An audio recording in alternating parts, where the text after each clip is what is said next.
Good day, everyone. Hey. Thank you all for being here.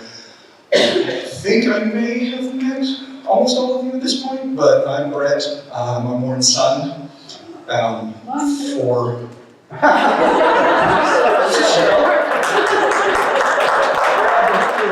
apparently is also Warren's son. Yes.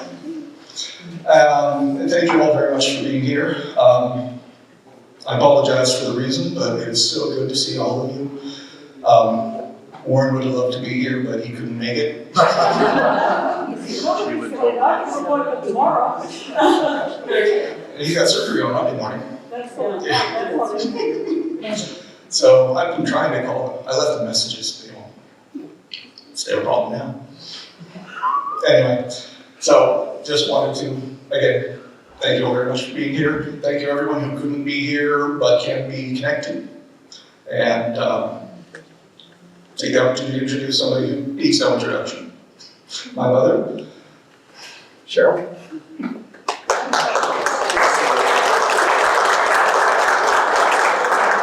I know you don't want to face your crowd. Nobody wants to face the crowd, but guess what? They want to see your face, not the back of your head. Because guess what? As gorgeous as the back of your head is. Yeah. As Warren would say, the front's better. I mean, he will swallow the back too.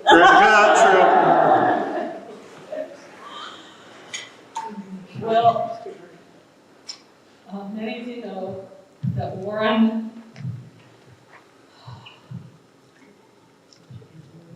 kind of moved around for years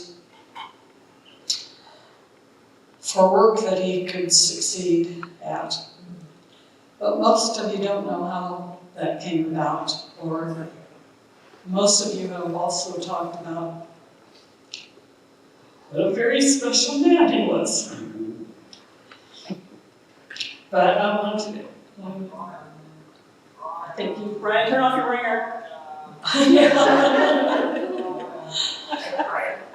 According to his mother, when he was about 7, they saw a cowboy movie. I know you were going to talk about that. Yeah, no, it's out there, but go ahead. And when they were leaving, he looked at her and he said, "Do people really do that? Do people really kill other people?" And she said, "Some do." And he said, "I never will." And that started his quest to live his life in accordance with his values. From the time he got jumped and beat up in high school, to the time he had a gun pulled on him, in fact twice I think, he kept to that. After he and I were married, he kept trying to make a living and still stay with his values. After he gave up on being one of the 2 or 3 people in the country who could make a living as a community organizer, which he had a lot of talent as, he finally decided he could support himself in sales and do organizing on the side. The problem was that he just kept giving his commissions away. So, anyway, and we went further and further in debt, even though I returned to full-time teaching by then. Finally, he found a product that he could sell and couldn't give away his commissions. And that's my long-winded way to make the song I chose to add to the list today to introduce it. So that's it. And that's good enough. Good job.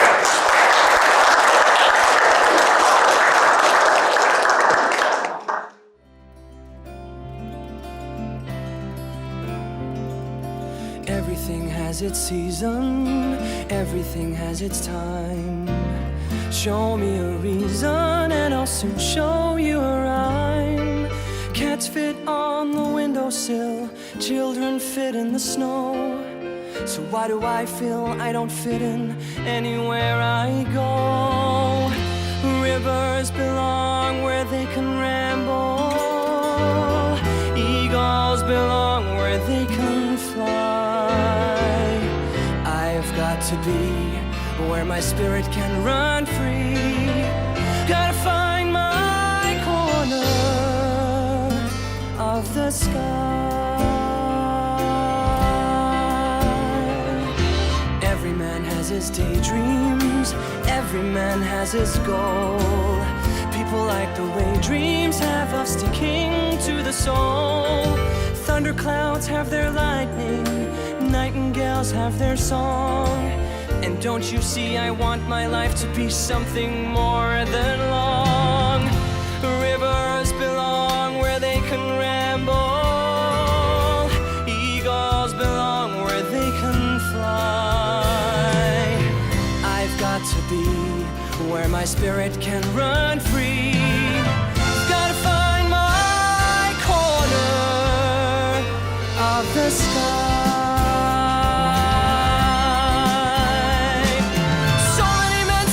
Destined to settle for something small, but I won't rest until I know I'll have it all. So don't ask where I'm going, just listen when I'm gone. And far away you'll hear me singing softly to the dawn. Rivers belong where they can ramble. Eagles belong where they can fly. To be where my spirit can run free. Gotta find my corner of the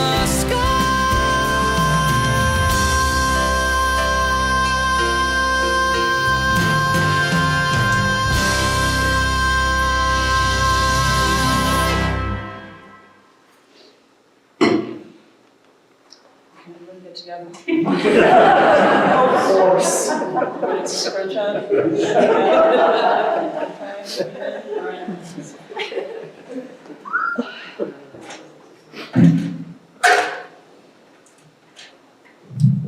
Hi, I'm shorter.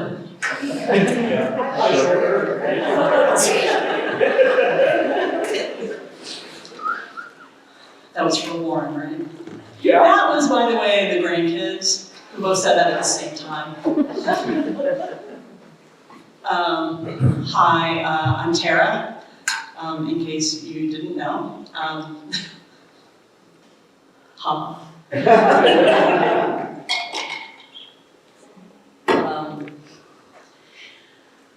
I wrote this, and if I can't do it anymore, I'm gonna tap out. Leanna's gonna come to my rescue.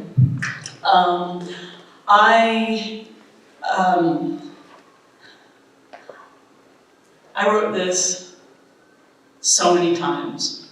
There were so many things that I wanted to touch on because the man had a remarkable life. And I know a lot of you guys know a lot of it because you are all in it. And thanks for that, by the way. And thank you for being here. And those of you who can't be here, thank you for being here virtually. I was reading his the autobiography that he was always working on for years, and trying to get ideas, trying to pick things out that I thought were the formative events that made him who he was. One of the ones I did was the cowboy movie. And I was sharing the document with Leanna. And it got to be like 7 pages long. I said, Leanna, it's 7 pages long, and he's not even married yet. So Leanna added, maybe you can tell some of the wackier stories, you know, a little bit. And I thought that was an awesome idea, but I couldn't get it down. Because not only, I haven't even started yet, but not only did he have a remarkable life and events, he also had such an incredible insight to everything, right? Everything was connections, and it was really, really important for him. Community was incredibly important, and I know you all know that. I love it. I love when I say something and you guys all agree. Oh my God, I wish my classes were like that. My principal's here, he gets it.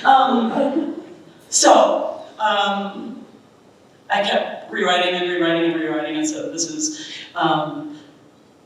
is what I got up this morning and wrote. It is 7:30 a.m. on Saturday, March 29th, 2025. Today is Dad's memorial service. I've been actively working on a biography/eulogy for a week now, reading the memoirs he's been working on for years, picking up fascinating stories, the way he tells them, they are all fascinating, and sifting through my own memories and lessons learned, talking with family and friends, his and mine, and reading what people were sharing. And this is what I'm left with. I can't tell you how remarkable my dad was. You already know anyway. But I can't tell you, I can't choose from the most interesting stories because, one, he has so many, God knows, and two, the way he processed them was so thoughtful and profound. I wrote thoughtful. It was extra thoughtful and profound. I have spent the last week trying to pick out certain examples of his experiences, his ideas, his convictions, and his wonder at the beauty of the world. And every single time I chose a perfect example, I'd read a few more pages and find something else even more insightful. It is now 7:40 a.m. on Saturday, March 29th, 2025. In the last few days of my dad's life, the doctors kept saying things like, it's a quality of life issue, and a DNR, do not resuscitate, bracelet showed up on his wrist. I talked with him. It was right to be there. He was still conscious, but he was exhausted. He had so much trouble breathing that talking was a chore. And that was really scary because Dad could always talk about everything in minute detail. Hours. If you didn't have to do my bladder. When Brett and I discussed what Dad valued most, in case we needed to make the decision that nobody ever wants to make, we decided that his greatest joy was people. And that was the bar. If he couldn't completely be with others, he wouldn't want to stick around. And ultimately, he made the decision for us, so we didn't have to do that. It's now 7:50 a.m. It's getting harder for me to find words, and I am my father's daughter, so that's a lot. Some quotes from Dad that I wanted to share with you because I think they exemplify who he was. He went scuba diving in the Bahamas. Hi, Erica. And he wrote, one of the most amazing, beautiful, peaceful experiences that I have ever had. 20 or 30 feet or so down, just floating as another occupant in the ocean. As the shifting of the ocean carried all of us back and forth together, all in brilliant colors, shapes, movements, were so gentle and so poetic, relaxing and harmonic. None of us were the same, yet we still all belong together. Mom and Dad just celebrated their 60th anniversary last fall. And but on their 50th, they took this big honeymoon trip. And about that, he wrote, This incredible woman is so much hotter, sweeter, and more loving after 50 years. It brings me to tears. Thank you, Cheryl, for so many good times, so much beauty. You are awesome. He made that word up, by the way. I found a poem that was dated May 15th, 2020. May 15th, 2015. I want to fly. I want to spring out of a small farm pond, unfold my large wings, and slowly climb into the air like a great blue heron. I want to fly with a gaggle of Canada geese and a massive V at 5,000 feet, watching the earth slowly turn below me. I want to float on the wind, beneath wide wings, like a majestic bald eagle, looking for the smallest movements on the earth well below me. I want to spread my 7-foot long, narrow wings and soar like an albatross for months at a time over the ocean, watching the water undulate, forming caps and covering the huge blue whales, humpback whales breaching, and dolphins racing. I want to fly.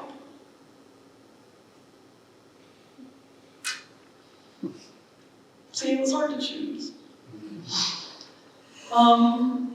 Mom's birthday, 2021. This is what he said. Cheryl at 78. Still awesome, beautiful, sexy. Loving, and above all, my favorite after all these years. From the first time I saw you in 1959, I was taken by you. I still am. Since then, I have seen a million women, and none I would rather be with. None I'd rather look at, play with, or show off. You are strong, caring, giving. To my favorite and only woman, happy birthday. And his family in 2021. Is this too long? Is this long? Whatever. Okay. Go on. What do I know? Thanksgiving 2021, Mom had fallen down the stairs and kind of sort of dashed her brains in on the cement floor. So she was in a rehab facility while she figured out which way was up again. On Thanksgiving, everybody went to her room. In Cheryl's room at the rehab facility, a crowd gathered. Tara, our daughter, Brian, her husband, Audrey, his daughter, Brett, our son, Amy, his ex-wife, Leanna, their daughter, Sam, their son, Joe, Leanna's boyfriend, and Jason, Amy's boyfriend. As you would expect, it was a fun-loving, raucous, lively, wide-open, and wide-ranging and sharing afternoon. It's been at least 2 years since we had been all together, so this was all more special. All shared, even more were brought up to date, reacquainted, realigned, and reset in our individual lives. Jokes, stories, events, jobs, moves, relationships, poses, pictures, etc. An awful lot happens in several years. After everyone left, Cheryl and I found ourselves brought to tears. Tears of immense joy and fulfillment. Fulfillment of the completion of the wholeness, the joy of embracing, experiencing each and every one there, of knowing, living with and growing with each and every one there, their lives, the depth, strength, power, and joy of each one of them. The incredible experience of having each and every one of them in and enriching our lives. Life is so precious and so beautiful. And last year, he said this. My aortic valve is severely oversized due to my political orientation.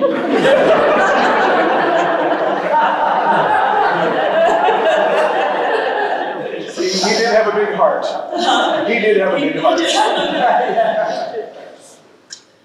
It's 8:40 a.m. This is what I know about my dad. Everything fascinated him. And he wanted others to be fascinated too. He connected the dots of the world in awe-inspiring detail. He honestly wanted to know everyone's story. He saw the good in every person he met, and nearly all of those that he hadn't. There were a couple. He never gave up on humans and our ability to change the world. He changed the world. He collected experiences like bees collect pollen. He was intensely curious and keenly observant. He was so sensitive. He was deeply hurt when others, especially world leaders, did not value humans and Earth and science and nature to the extent that he did. He truly envisioned you as the champion of your life. He was passionately in love with my mom every day since he met her when he was 15 years old. He adored family and arranged a monthly video call with his siblings, who he was devoted to. He was amazed by and intensely grateful for his 3 kids and 3 grandkids lay on his family line.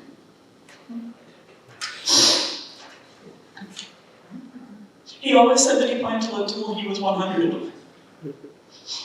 That was truly because he didn't think he'd be done before then. I believed him. Knowing the statistics were against it, I would not have been surprised if he'd actually gotten there.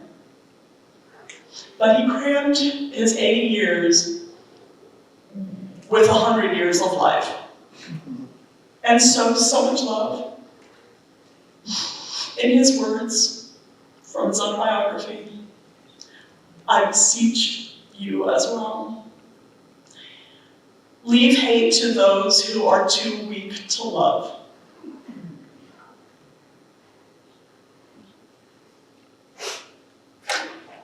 Thank you.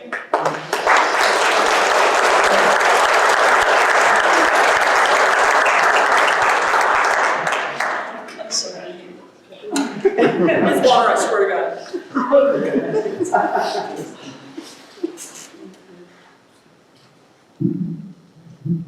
I'm taller. Hi, taller.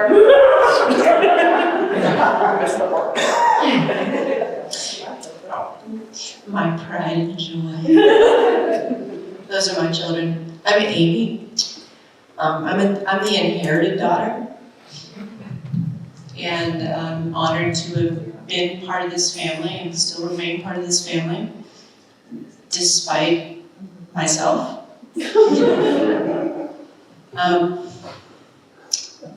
One of the things that I carry about Lauren, if he met you, you were awesome. If you messed up, you're still awesome. If you trip and fall and have a hard time picking yourself back up, awesome.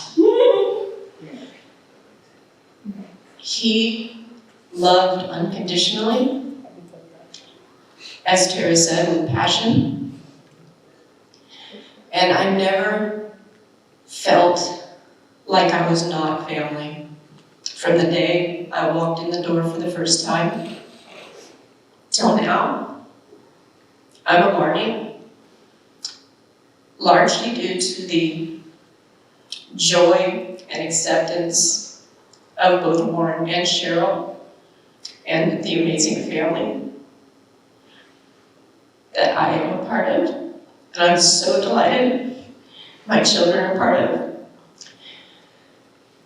And I now have to invite anybody who can keep it together better than me to speak whatever experiences or insights that you may have in regards to your relationship with Warren, however distant or however close. He affected you. If you met him, you got something. Because he would share himself until you begged him to stop. You would still keep going. Yeah. You know those Midwestern goodbyes where you're like, okay, I gotta go. No, wait. So it was at least 20 minutes trying to leave the conversation. It wasn't gonna happen.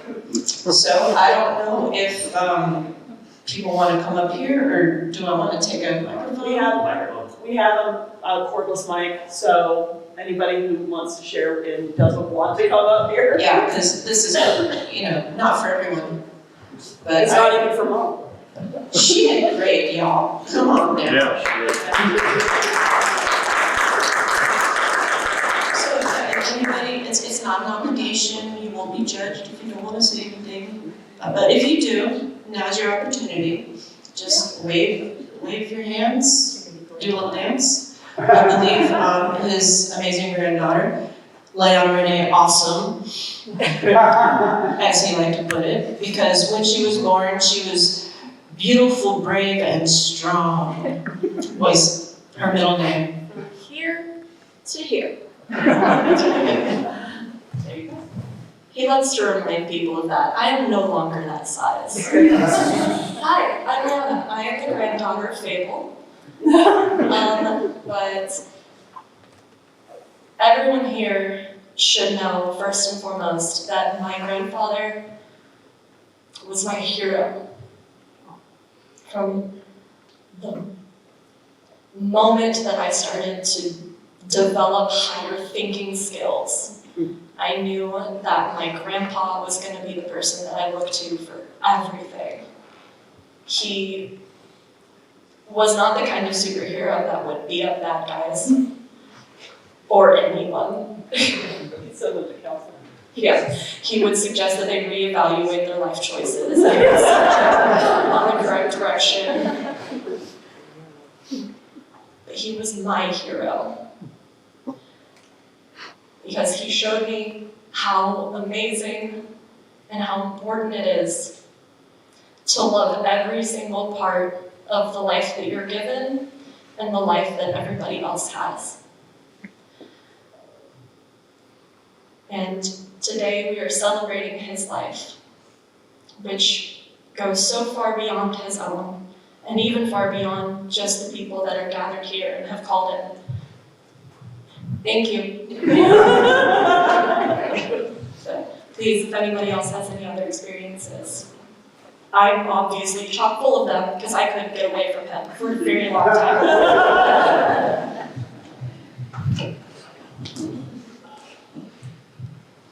Hello, Hi. I'm Sam. I'm his grandson.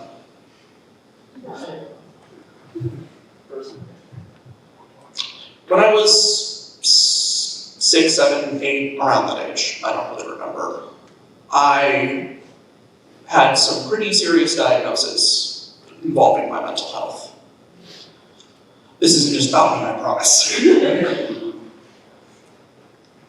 I remember distinctly because every time that we would ever talk, he would always remind me of it.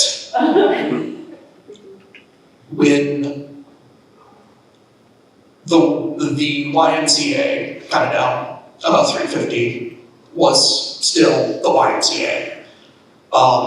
That membership there, and I would go swimming there with him a lot. I remember it was just him and me. And this was the day after I received my diagnosis for Asperger's syndrome, autism. We were sitting at the back edge of the pool, and I was still brooding over the fact that I was different. And I was mad about it, because I knew this wouldn't mean I wouldn't be able to have many friends, have many Closeness, I'd be ostracized. Yeah, right. He stopped me and pointed at this absolute sea full of people. All sorts of different shapes, sizes, colors, ages. He pointed at every single one and told me, Sam, all of those people, every single one of them is fucked up.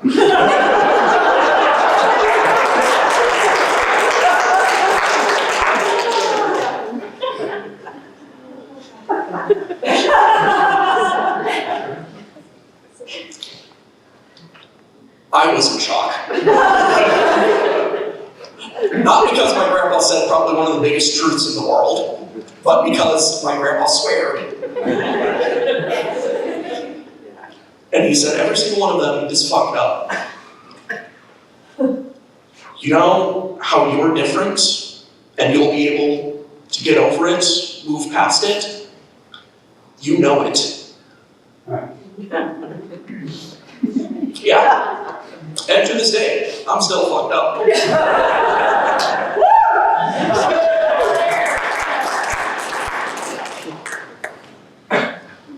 And I'm proud of that. And I'm proud that everyone else is fucked up too. I've got a whole posse of fucked up friends. That's FNJ. That's FNJ. They've been my friends since high school. Got a fucked up partner.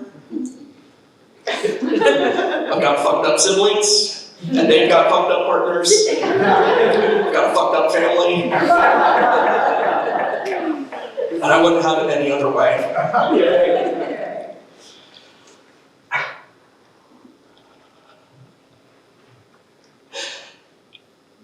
And I know he wouldn't want me to have it any other way.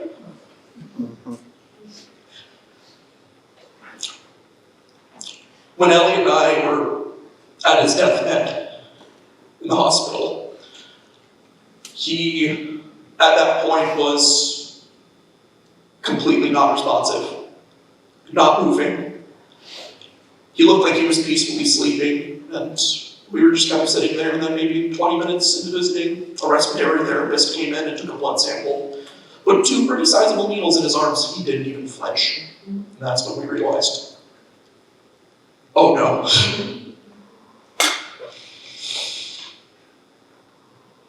But that was sad. I still am. But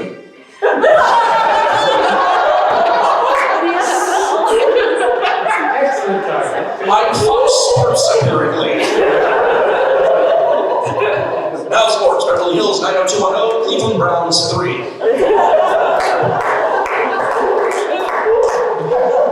Thank you, Colin Mockery. Where was I? Yes, I am, thank you. But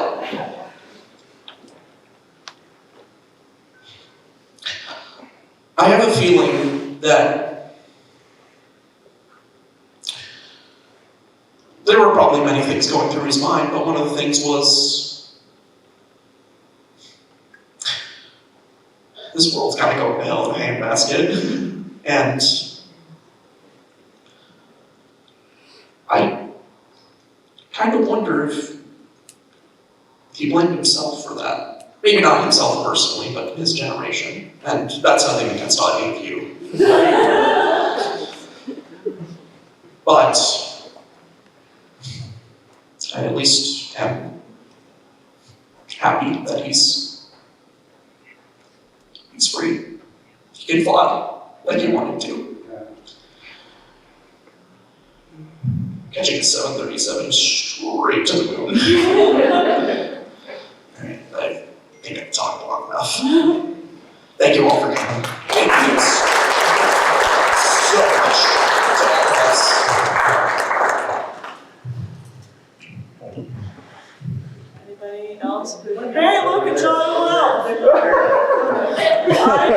Really? Okay, great.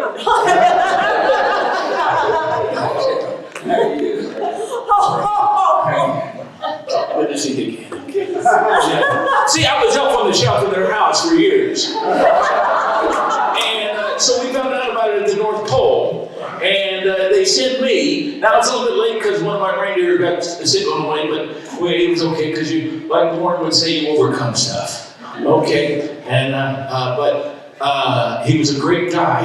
And the North Pole, there's very few guys like him that have the love for everybody. And so they sent me to honor him today from the North Pole. So that's from the Elf on the Shelf.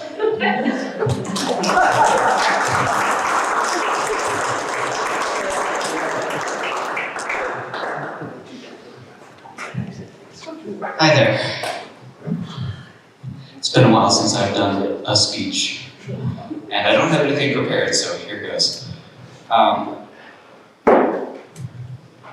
Tara, that poem that you read, that Warren wrote, reminded me about him wanting to fly, reminded me of a conversation we had not long after we met, which, to be fair, compared to a lot of you, I'm sure, has been very recently. 5 or 6, maybe 7 years ago now. But what at that time, the whole Varney village, as is still hanging up in the house, I believe, would have brunch on Sundays. And because we had Dungeons and Dragons there every Saturday, I was invited several times until I finally decided to come to brunch. And at one of these brunches, we talked for a while, and it was kind of the, hey, you're a new person, let's get to know each other, and I will tell you a lot about me as well. But we kept talking even after Leona and her group had left and Sam had retired for the day. We talked for a while, and we got on the subject of airplanes.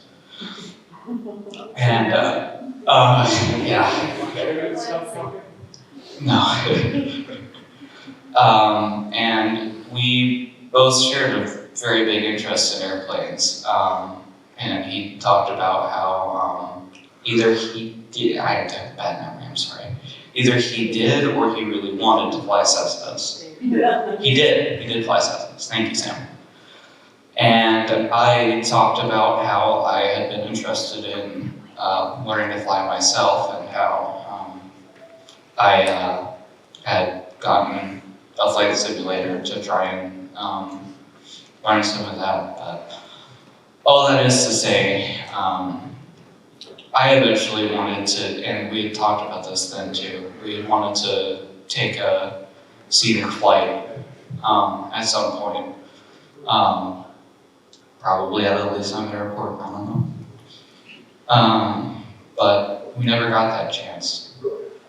And that sucks. But I know that wherever he is now, I'm sure he's flying high above and seeing all the sights that even in that small general aviation craft we wouldn't be able to see in a day.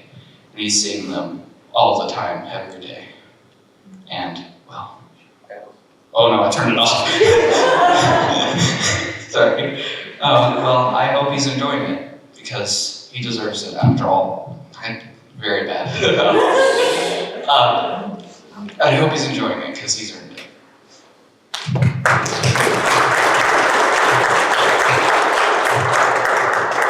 Anybody else? Oh, Seth. So, I've known Warren and the whole Varney clan since I was 12. I'm turning 54 in July, and I don't know, it was like, bing! But what I remember most about Warren, really this whole amazing family, but just Warren, the times that he's always made it clear that he loves people intensely. Amen? Amen. And he wants everybody to be loved and treated and valued and cared for. And he's cared for me along with the whole family. He's numerous times when I was just hitting a brick wall with something, usually it was some relationship, some crazy thing that I'd gotten myself into. And, he just knows how to pull you out of that little hole and go, hang on a minute, let's look at it from this way and this way. And you don't have to be stuck this way. And just helps you to breathe. And the main thing is he just looks at you and just, even without speaking, says, I love you, and so do a whole bunch of other people, and that's what matters. And so it lives on, right? Because he passed it to so many multitudes of people that he met and he loved on. And he and I had some spirited conversations at times, but it was always full of love, We have certain, religious and political thoughts that are at the opposite end of the spectrum, and that's okay. That's all right. And we loved on each other, and we just talked, and we had fun, because that dude was never short of a joke, right? That wasn't a short joke.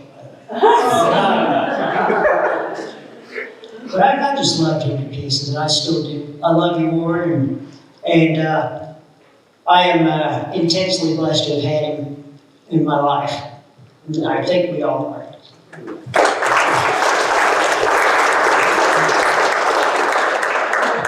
Awesome, Catherine. And then some. I wasn't gonna do it. But here I am. It's like, okay, get up there and do it. I'm not a Varney. I hope I'm a Varney by choice. How's that? Thank you very much. I've known Brett and Tara and Cheryl and Amy since I was 15 years old. So I went to high school. Where are you at, 10? Where'd you go? And I'm 10 too. My name is Katie Ballard Shue. And the one thing I just wanted to say is I'm here for another memorial service, but I couldn't miss this one. And I saw, all were welcome and I wanted to come. And I echo everything that Ted just said.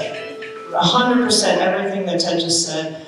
Warren's like a surrogate extra dad, but a giant friend and things like this. And there have been Warrenisms, that probably too many to name, that stick in my head. And I have to mention 4. There's 4 things. Okay, you guys know this. You can probably say them with me because he said them a lot. There's 4 things that you can't do. Proof. I've been around since I was 15 years old. And this is an amazing man. Has warmth and caring and loving, and there was always a smile about Cheryl, Warren's face. Every time he walked in, come in, can I get you something? Hey, how you doing? All right, do you know what the 4 things are? Yes. Okay, ready? You can't climb a fence leaning towards you. Can't kiss a girl leaning away from you. You can't push a rope. And you can't help somebody who doesn't want it. That has stuck with me in my brain. I'm 52 years old now, since I was 15. And I thank you, Warren Charles Varney, and I thank this family, who I love just like my own. Thank you.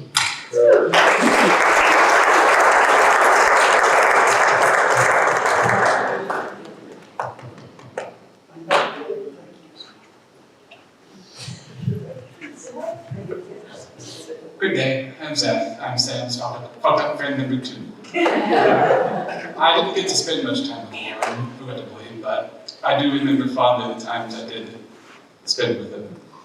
Because I remember the first time I actually met your grandfather, Sam. I was so closed off back then, so quiet, so reserved, that I truly thought I had met Santa. Because I had never in my life met a man who was so jolly and so happy and so full of life. I also met a man who could talk that much. Unfortunately about my family is we're very quiet. I remember there are several times a day where we've spoken nothing more than 5 words to each other. So you can tell that was quite a shock to me when I met Warren. And I was like, I didn't know you could speak these many words. And it was really an experience for me because I lost my father when I was 8. And when I met Warren, I met someone who anyone would want to have as a father. He was kind, he was loving, he always had a joke to tell or a story to tell, and he always had wise wisdom to say. And that's what I wanted to be remembered for. And nothing else.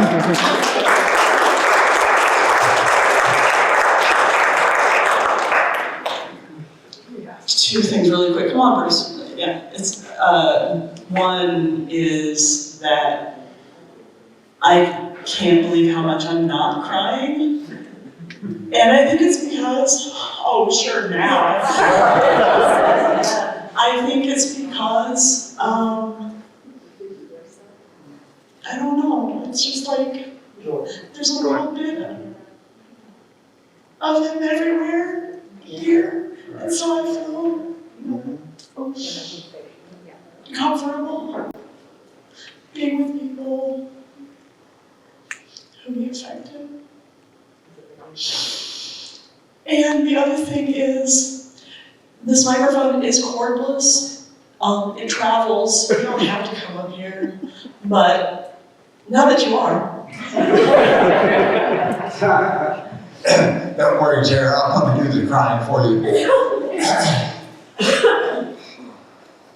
My wife Marilyn and I had known Cheryl and Warren since the 70s.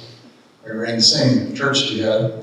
And on related, a couple of items. One is a direct experience, and the other is a experience that I know about, which relates back to Warren's interest in flying.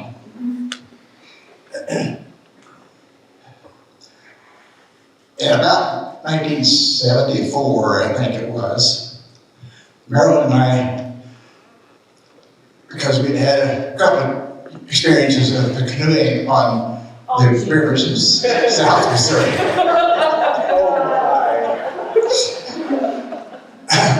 we decided to take Warren and Cheryl with us, and at that time, Tara was about 9. I think I was like 12. Well, we rented 2 canoes. Warren weighed 302 pounds. My wife weighed 122 pounds.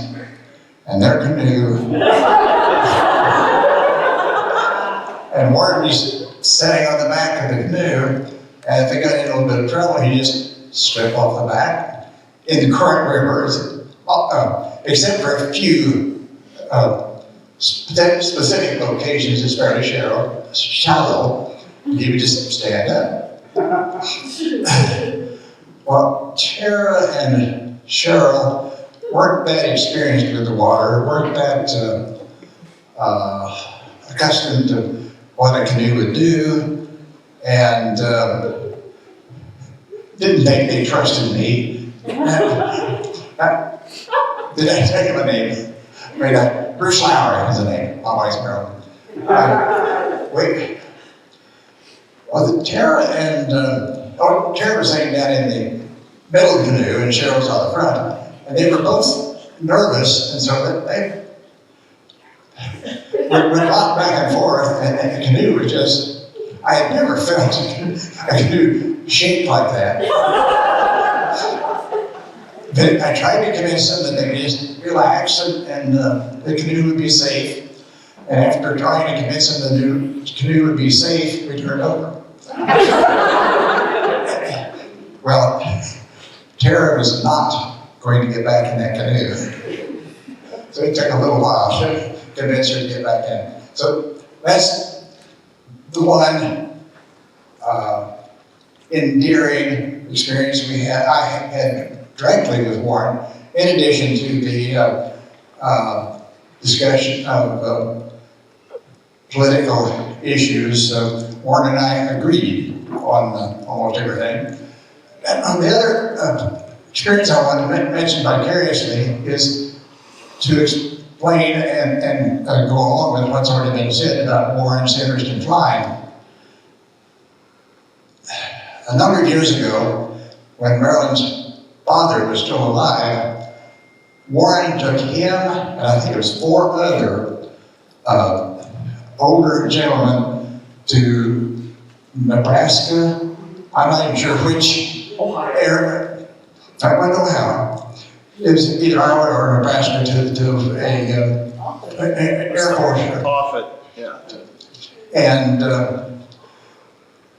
he related that several times afterwards, how much he loved being with those older gentlemen and all of their enthusiasm about the airplanes and learning about the airplanes. Marilyn's dad had not flown, but he had helped make the wings of the Curtiss Wright planes for World War II. So he had that type of experience.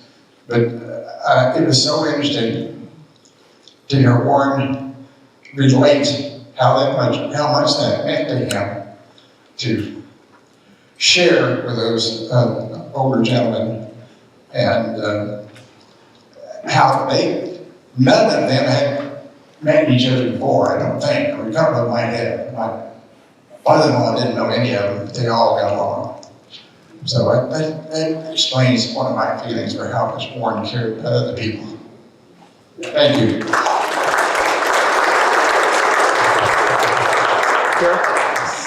Yeah. There's people connected online that are trying to say something. Perfect. Since we can't tell.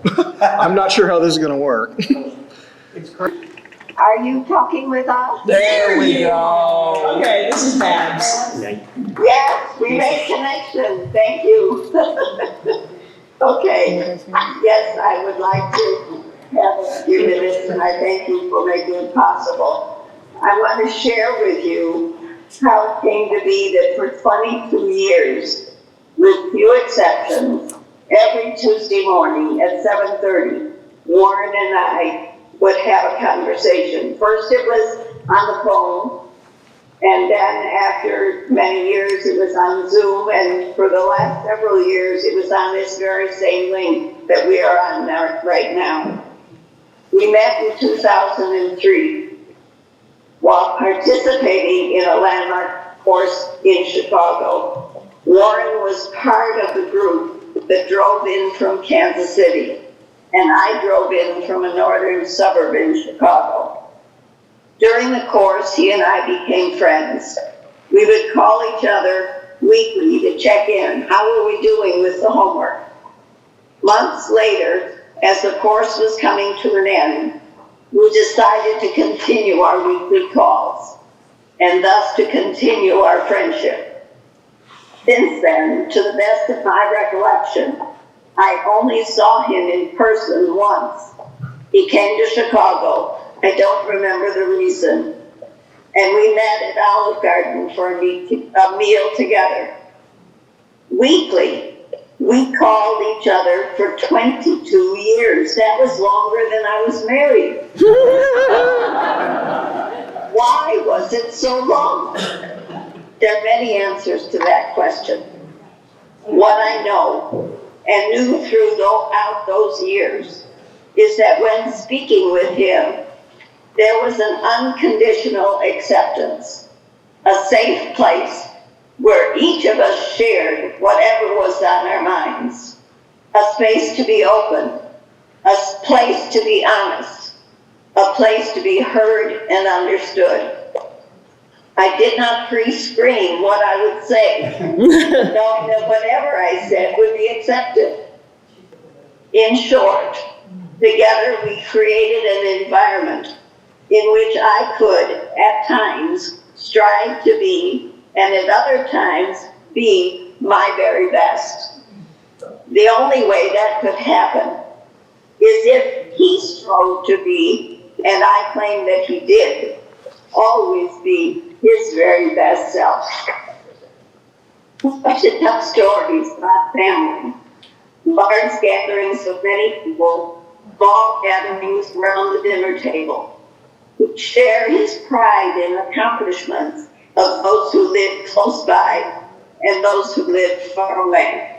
He told stories about selling vacuum cleaners and studying to be clergy, about being a political activist and a financial planner. A central theme to all of those activities and more was his commitment to make a difference for other people.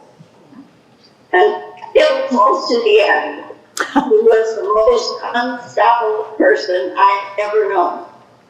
What challenged him became a project, such as his designing a revolving vertical set of shelves to provide bedridden people with easy access to many items. I want to go on, and I want to hear from you. So I will close by sharing this. Jewish tradition says that a person's soul remains alive if someone remembers that person. I know that when I'm challenged, I ask myself, what would Warren say? Warren's soul is alive.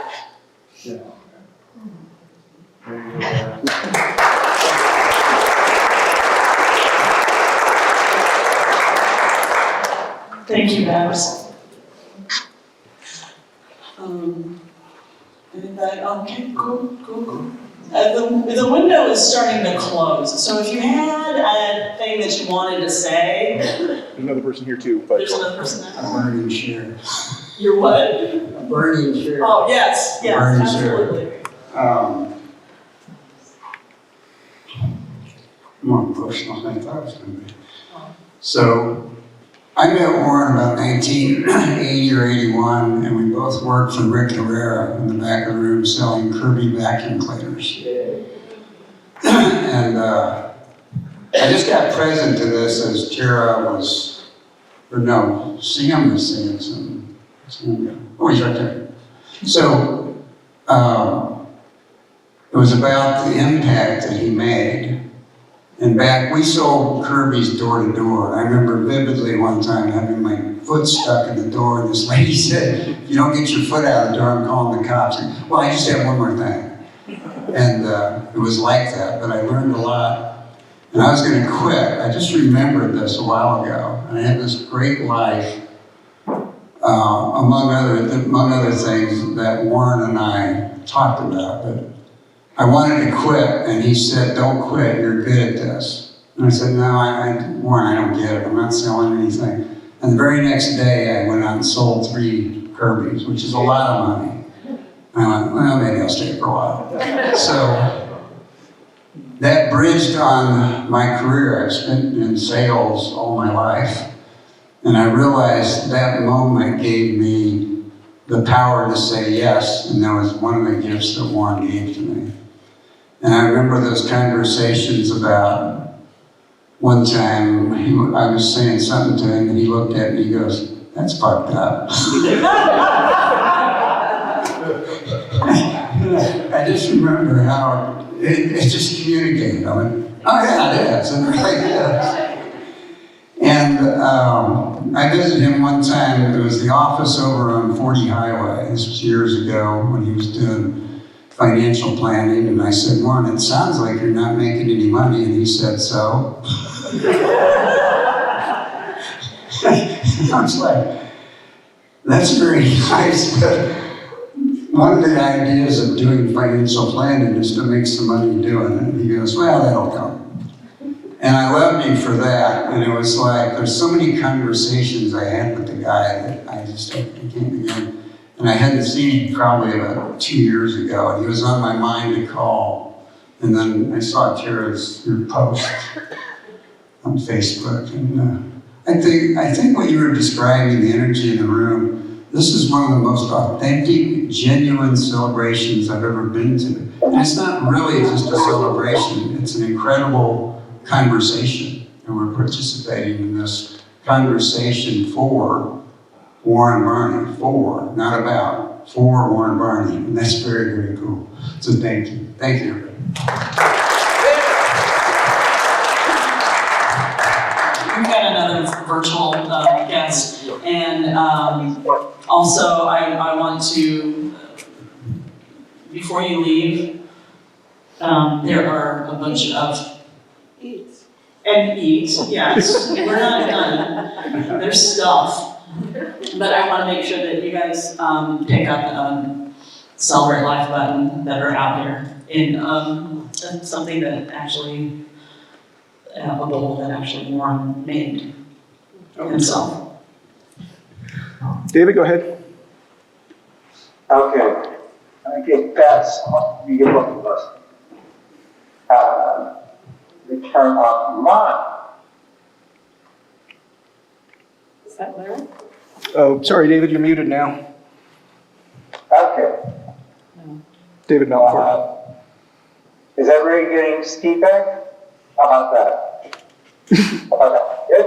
Okay.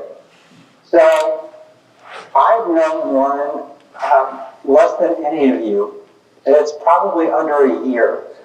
And I also happen to be Babs' son. I never knew that it was only 22 years. I made it to 30, and as my marriage was disintegrating, I had the pleasure and privilege of staying at my mom's. So I heard a lot of those conversations, and the last time I was there, I was living there, and I started to have Wednesday conversations with Warren. And I had never met a man nor as passionate and about how he feels, about how he felt, and wanting to see everyone's perspective, no matter how different it was. He was so strong as his convictions. By the way, I just thought of this as we were doing this. The way that I've always put it is he had the most compassionate 2x4. He was totally willing to say whatever it was. And always, always, always, I felt love. And that's all that we had. And Mom, I'm sorry, I disagree. He was more than happy and more than willing to be wrong. He was so open and never just, this is what it is. And so strong in himself and strong in belief in others that whatever is true, whether I know it first or somebody else knows it first. My dad was a financial planner, and so was Warren, obviously. And they were so different. My dad was very, very successful and was respected incredibly in the industry. Warren had a completely different objective. His objective was to support people in being better, in having what they wanted. It wasn't, the way he described it wasn't about him. He fired people because they didn't want to take care of themselves.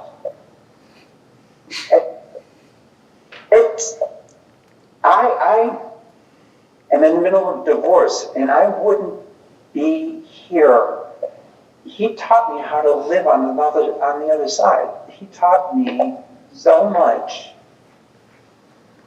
in so little time. I feel cheated. And then we just followed him because he was such a wonderful man. Thank you. Thank you.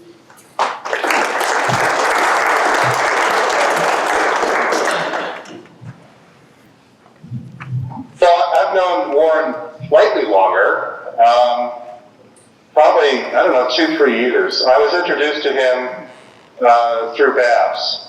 I host a weekly Zoom call for alumni of the program that Babs had mentioned, and she brought him into it. It was originally did it just for people out of the Chicago Center. Well, I guess he was out of the Chicago Center, even though he lived in Kansas City, but I have the pleasure of being able to interact with him pretty much on a weekly basis for several years.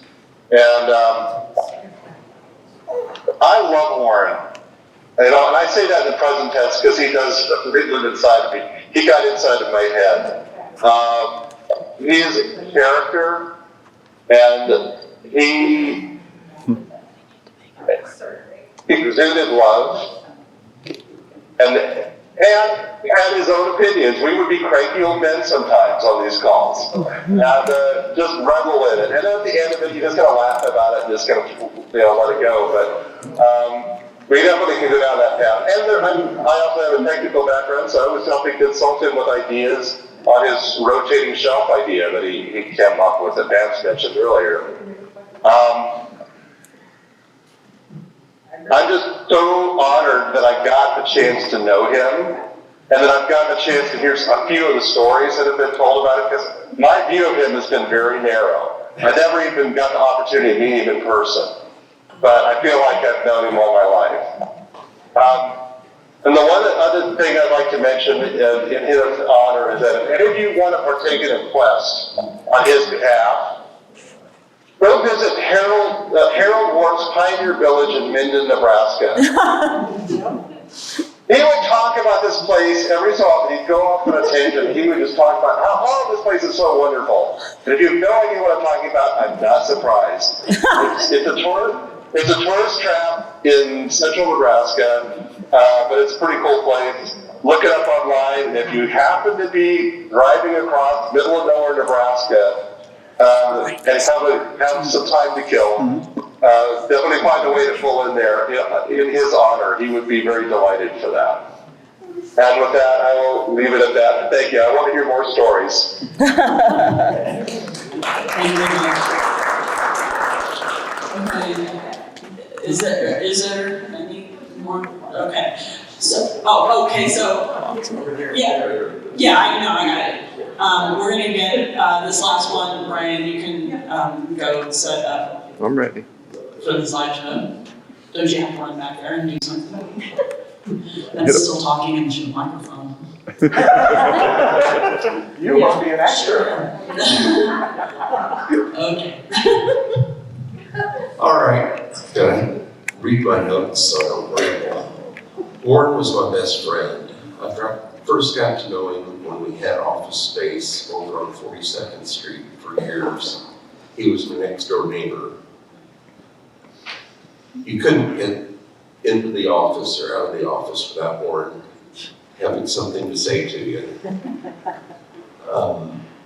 We would talk about anything and everything over the years. It just became more and more of a friendship. After I retired, moved up to Wisconsin, we still stayed in touch on the phone nearly every week.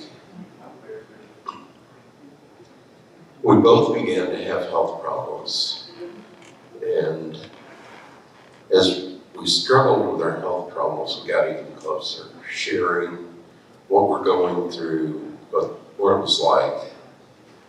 And he had a way, even though he was going through so much, to make me feel better about what I was going through. And it just really has been a great support. I'm really going to miss that. His heart was as big as he was. He He just had so much love for people, for the world, and he and I both went on for hours about the state of the world and how it could be a better place. But he also expressed so much concern about his family. He cared so much about all of you. He just loved all of you. And he adored Cheryl. I can't imagine, I hope I'm still that happy 60 years from now, or 30 years from now with my wife, Michelle, because he just loved you so much, Cheryl. And he talked about how he would move over to spend the weekends with you from his hospital bed to your bed. And he didn't want to spend all his time with you because you didn't have the same sleep schedule. But he still loved you so much. He just worshiped you. So, and he talked about his grandkids, how much he loved all of you. He and I often would talk about what's going on. Sam, I don't know if you remember me, I was there in the office next to him, counseling. I do, we talk about you a lot. Yeah, and, you know, he was worried about you, still, right to the end. He has a lot of love for all of you. So, I could go on and on, but I think that's enough.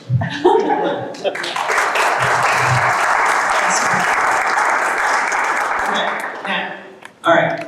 All right. Okay, so then now, it's the entertainment break.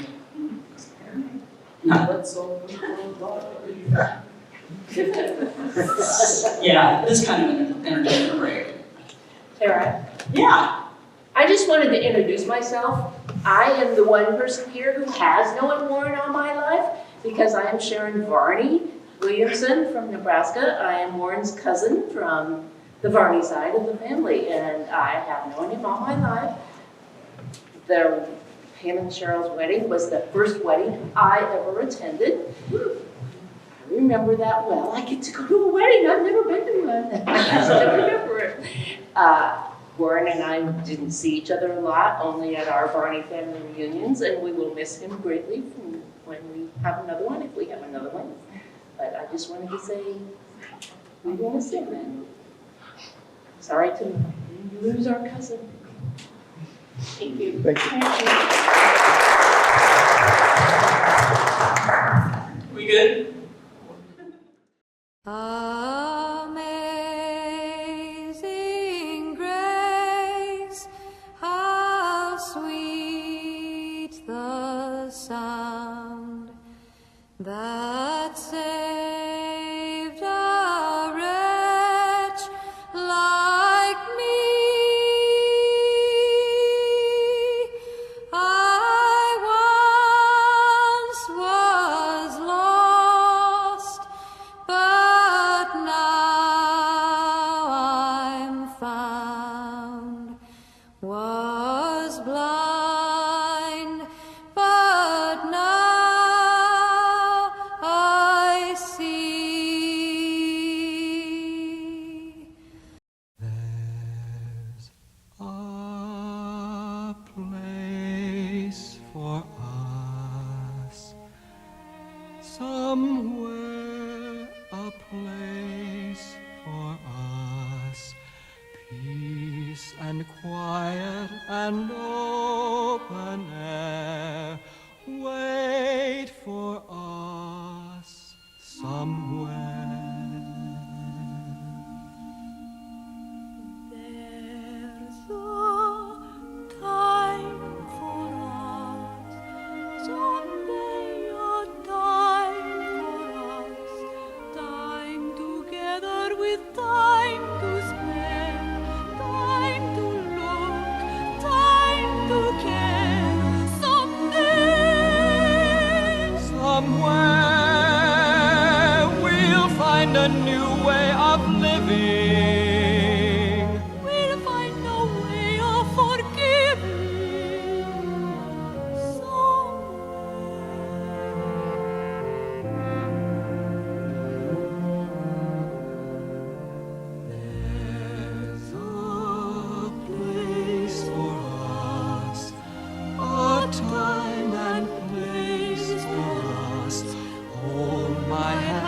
and we're halfway there. Hold my hand and I'll take you there somehow, someday.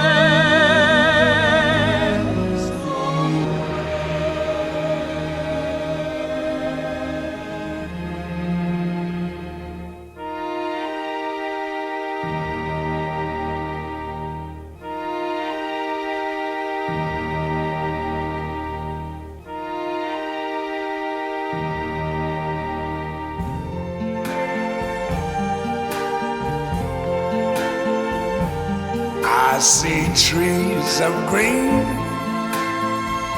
red roses too. I see them bloom for me and you. And I think to myself,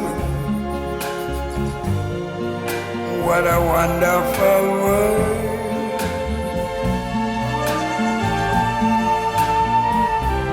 I see skies of blue and clouds of white, the bright blessed day, the dark sacred night. And I think to myself, what a wonderful world.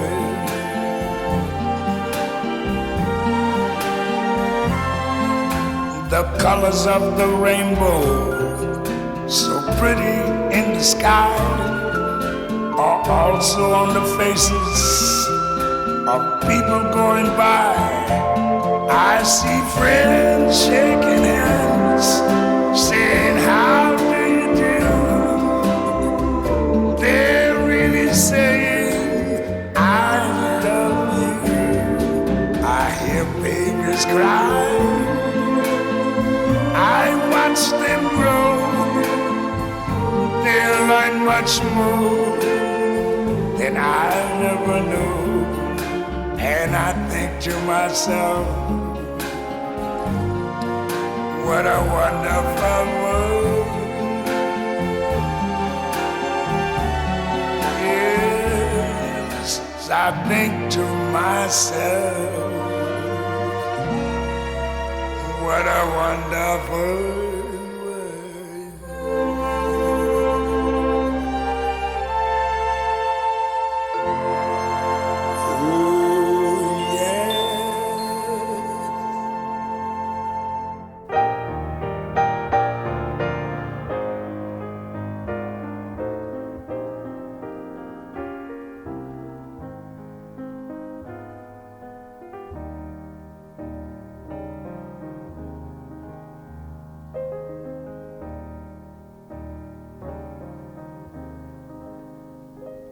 When you're weary,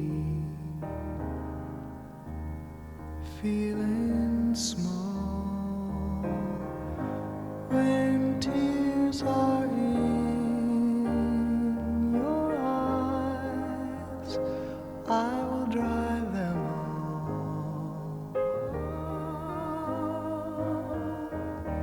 I'm on your side. Oh, when times get rough and friends just can't be found, like a bridge over troubled water, I will lay me down like a bridge over troubled water. I will lay me down.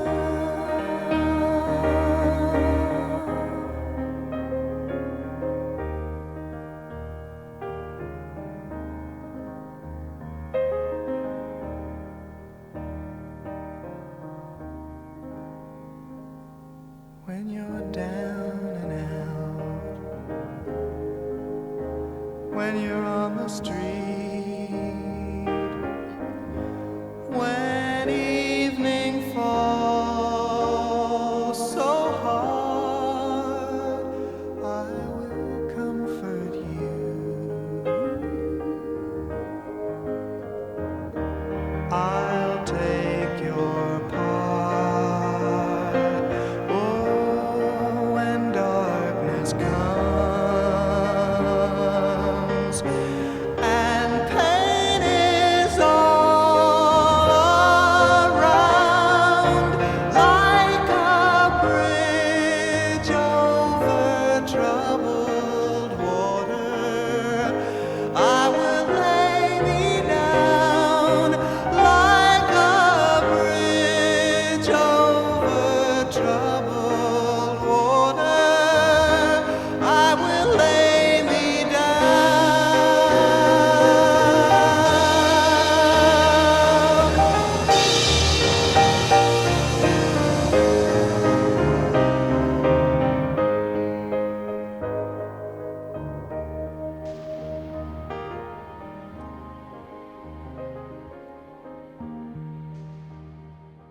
Peace, freedom, love, liberty, equality, understanding, support, nature,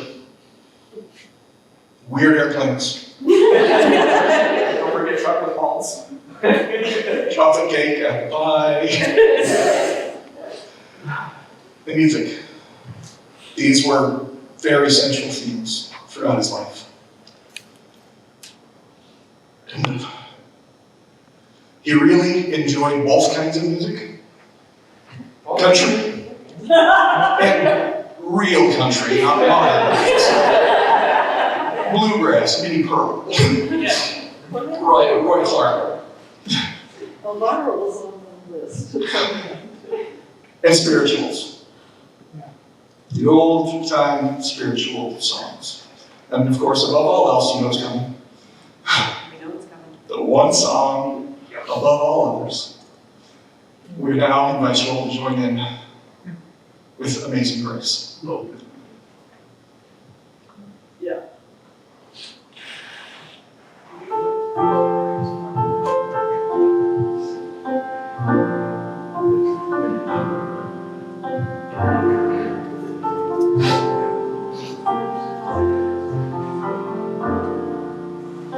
Amazing grace, how sweet the sound that saved a wretch like me.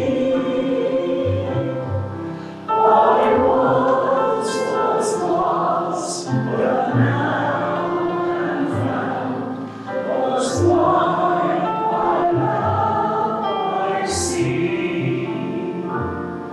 Was grace that taught my heart to fear, and grace my fears relieve. How precious did that grace appear, the hour I first believed.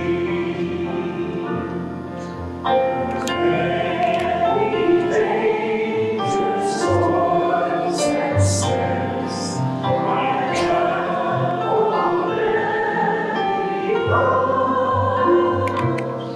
'Tis grace that brought me safe thus far. Grace will lead me home.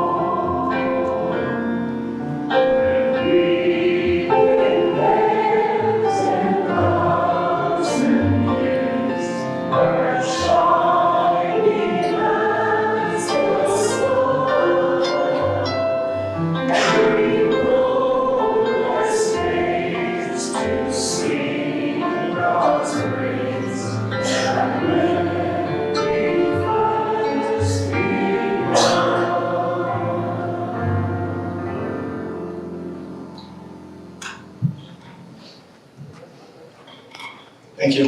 Thank you all. Is that it? Okay. This ends the looking up here part of the ceremony. We have some refreshments in the room just past the lobby area. Please enjoy yourselves. Please share. Oh, apologize. We have our motif. What's up? Oh, Larry. How do you know me? Huh? I'm hearing you. Hi. Go ahead. Did you hear me? This is Syria. He's Larry's his oldest brother, his other brother. I think I've known more longer than all of you.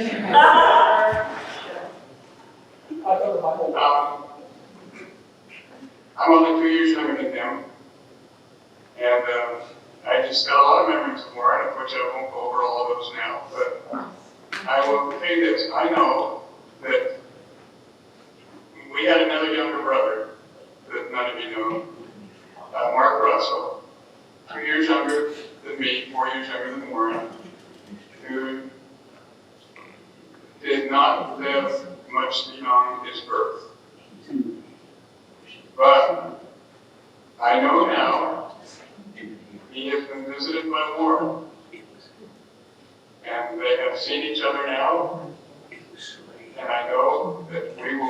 we see Warren again, things will be a little bit different then. But we'll be seeing him again, and he is continuing on with his work. I'm not sure how, but he still lives in another world. And we'll be continuing on with that, and we'll be continuing on with that, helping other people more. And I know that we'll be able to see him again, and that it's a different life, but it exists. And I'm glad that I'm not done with him forever, just for a while longer. And I'm anxious also to see my younger brother and thereafter my two younger sisters, Harry and Jean. And maybe I'll be able to meet some of you then too, and see you face to face.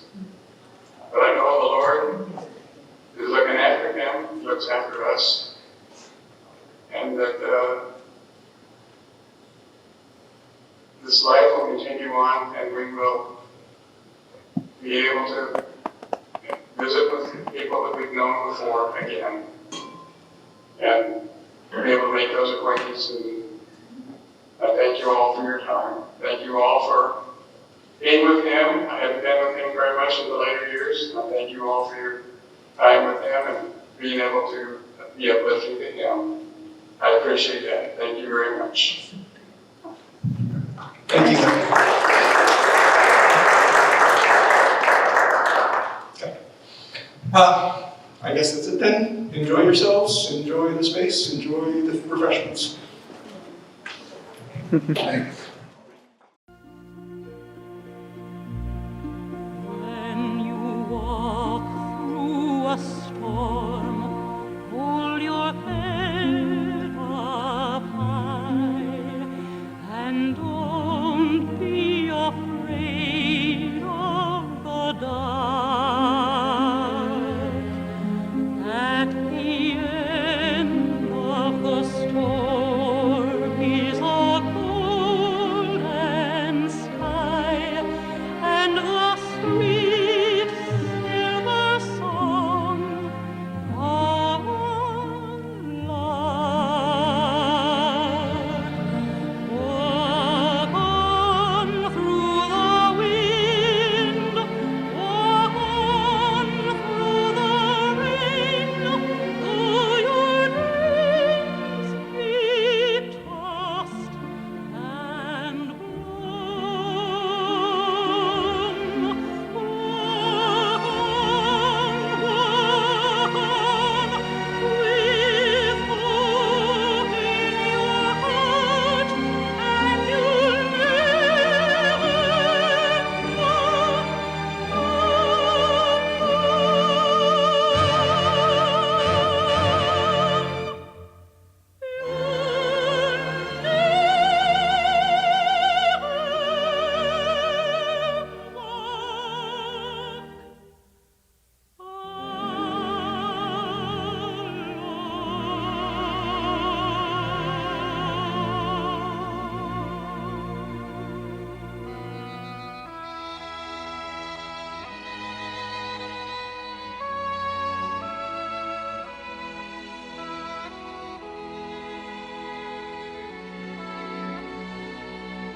Anybody here seen my old friend Abraham? Can you tell me where he's gone? He freed a lot of people, but it seemed good they die young. You know, I just looked around and he's gone.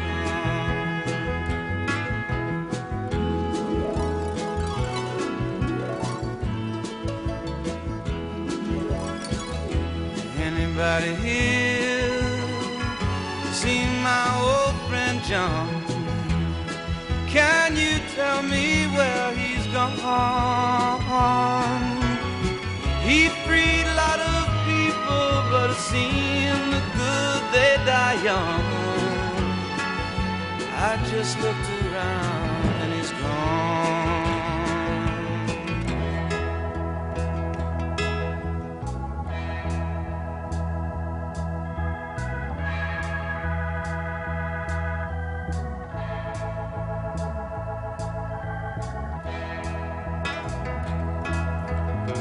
Anybody here seen my old friend Martin? Can you tell me where he's gone? He freed a lot of people, but it seemed good they die young. I just looked around and he's gone. Didn't you love the things that they stood for? Didn't they try to find some good for you and me? And we'll be free someday soon. He's gonna be one day. Anybody here see my old friend Bobby? Can you tell me where he's gone? I thought I saw him walking up over the hill with Abraham and Martin and John.